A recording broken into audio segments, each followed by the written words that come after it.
പൈസക്ക് ബുദ്ധിമുട്ട് മറ്റേ നമ്മുടെ സ്ഥലം മേടിക്കുന്ന കേസ് തുടങ്ങിയപ്പോ തൊട്ടാണ് 1.5 വർഷമായി.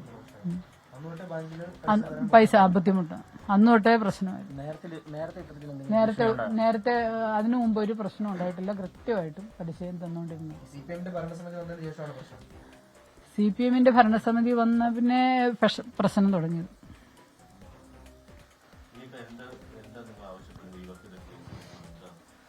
ഇവർക്കെതിരെ എനിക്ക് നീതി കിട്ടണം, എനിക്ക് നീതി കിട്ടിയേ പറ്റൂ. എന്റെ മക്കൾക്ക് അപ്പനില്ലാതായില്ല, ഞങ്ങളുടെ പൈസ എത്രയും പെട്ടെന്ന് ക്ലിയർ ചെയ്ത് തരണം.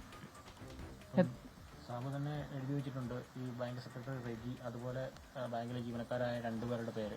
അപ്പം അവർക്കെതിരെ നടപടി എടുക്കണം എന്നുള്ളൊരു ആവശ്യത്തിലാണ് ഇന്നലെ പ്രതിഷേധമൊക്കെ ഉണ്ടായത്. അപ്പം അവർക്കെതിരെ നടപടി എടുക്കണം എന്നുള്ളതാണോ? നടപടി എടുക്കണം, എടുക്കാതെ പറ്റിയില്ല. അതുപോലെ ഞങ്ങളെ ദ്രോഹിച്ചിട്ടുണ്ട് അവർ. ഇതിനു മുമ്പും ഈ റെജി എന്ന് പറയുന്ന ആൾക്ക് എന്തെങ്കിലും മോശമായിട്ട് പെരുമാറി? റെജി ഒത്തിരി മോശമായിട്ട് പെരുമാറിയിട്ടുണ്ട്, ഭയങ്കര മോശമായിട്ട് പെരുമാറിയിട്ടുണ്ട്.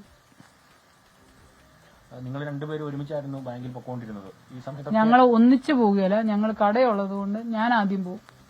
ഞാൻ ആദ്യം പോയിട്ട് ഒരു നിവൃത്തി ഇല്ലാതെ വരുമ്പോൾ സാബുവിനെ വിളിക്കും.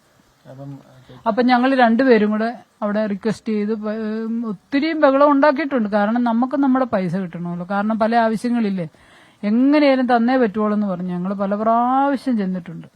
എന്നും സാബും കൂടെ വരുന്നതാണ്, പക്ഷെ ഈ പ്രാവശ്യം ഞാനില്ലാതായി.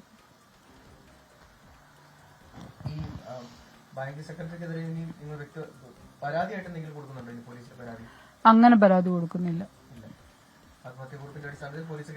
പോലീസ് ജീവനക്കാരെ പിടിച്ചു തള്ളി എന്ന് പറയുന്നത്, അതായത് അവരുടെ ഭാഗത്തുനിന്ന് പറയുന്നത് അവരെ അവിടെ ചെന്ന് അധിക്ഷേപിക്കാൻ ശ്രമിച്ചു, അപമാനിക്കാൻ ശ്രമിച്ചു, അവരെ പിടിച്ചു തള്ളി എന്നാണ് പറയുന്നത്. അതൊരിക്കലും സാബു ചെയ്യുകയില്ല, സാബു ഒരിക്കലും ചെയ്യുകയില്ല. അവരെ പിടിച്ചു തള്ളി എന്ന് പറഞ്ഞാൽ അവർക്ക് പൈസ തരാതിരിക്കാനുള്ള ഒരു ട്രിക്കാണത്. ഈ VR സജിയുടെ ഭീഷണി വരുന്നതും ആ കാര്യം പറഞ്ഞാണ്. ജീവനക്കാരെ മർദ്ദിച്ചു, നീ വിനോയ്ക്കിട്ട് അടിച്ചില്ലടാ എന്നൊക്കെ പറഞ്ഞുകൊണ്ട് പറഞ്ഞു. അത് കഴിഞ്ഞ് നിനക്കിട്ട് ഞാൻ നിന്റെ പേര് കേസെടുക്കുന്നില്ല, നിനക്കിട്ട് ഞാൻ പണി വെച്ചിട്ടുണ്ടോ എന്ന് പറഞ്ഞു. നിനക്കിട്ട് പണി വെച്ചിട്ടുണ്ട്. അത് ആത്മഹത്യ ചെയ്ത സാബുവിന്റെ ഭാര്യ മേരിക്കുട്ടി മാധ്യമങ്ങളോട് സംസാരിക്കുകയായിരുന്നു.